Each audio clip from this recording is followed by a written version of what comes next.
जवान भाई खूब खुश हो जाए कि हमने लय बजा दिलो। हां बूढ़ा का नरुष्ट हो जाए हैं। हां कहे कि ना बेसवा ठीक बा पेंजुआ लौड़ लेके धसोरे ले खो गई बा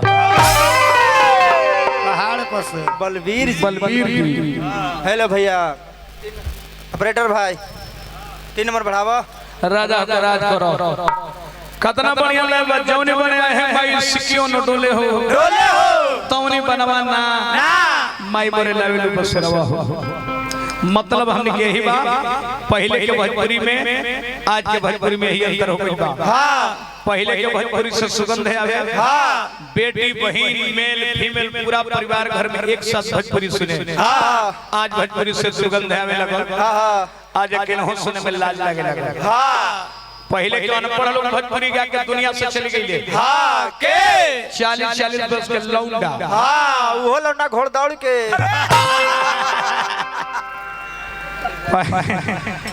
पहले पढ़ा लिखा इतना ना ना पहले मेकअप सकल के जमाना भी ना रहल ना मुर्दा संग पत्थर पर रगड़ के। हां 40 वर्ष के लौंडा बिना 40 वर्ष में वैकेंसी न रहे ना दाढ़ी खुटियाइले रहे दम आ मुंह के उजर कर लेवे लोग। आ वो लोग जे गीत गा के चढ़ गए दुनिया से वो गीत आज भोजपुरी के धरोहर बनल बा। आज के पढ़ा लिखल लोग गीत गावता 10 दिन में गीत बंगाल के खानी में गिर जाता। वो लोग कैसे गावा किताबा ना मोड़ला हो दिले कोचना हो मोड़ला हो दिले कोचना हो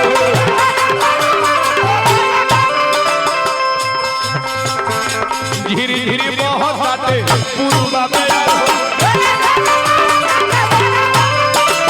धीरे धीरे बहुत बाटे पूर्वा में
सब तो हमारा ठीक है जब व्यवस्था लगता।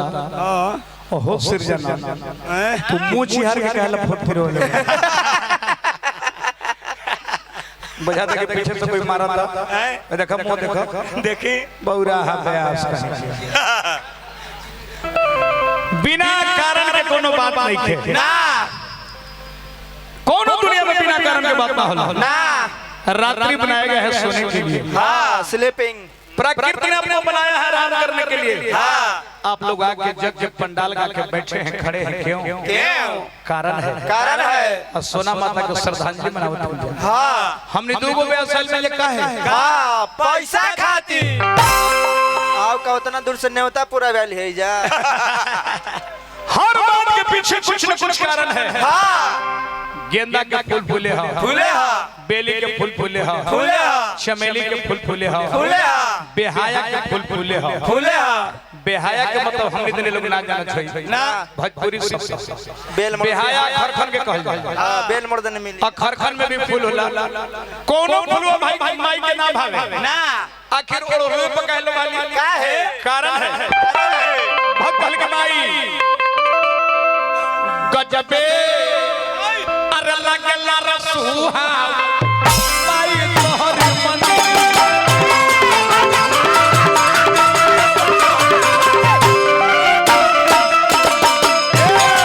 गजबे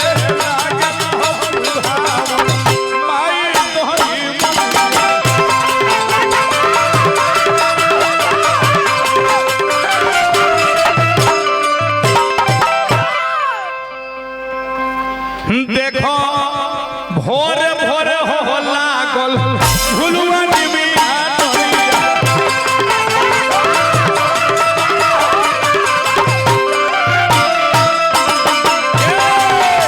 भोरे भोरे हो लागल झुलुआ निमिया डोरिया।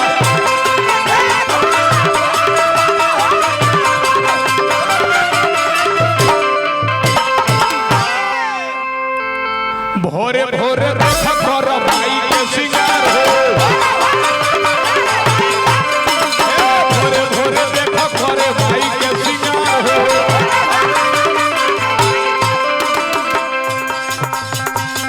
ओइली मलनिया लेके ओढ़हु के हार। ओइली मलनिया लेके ओढ़हु के हार हो।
माननीय परम आदरणीय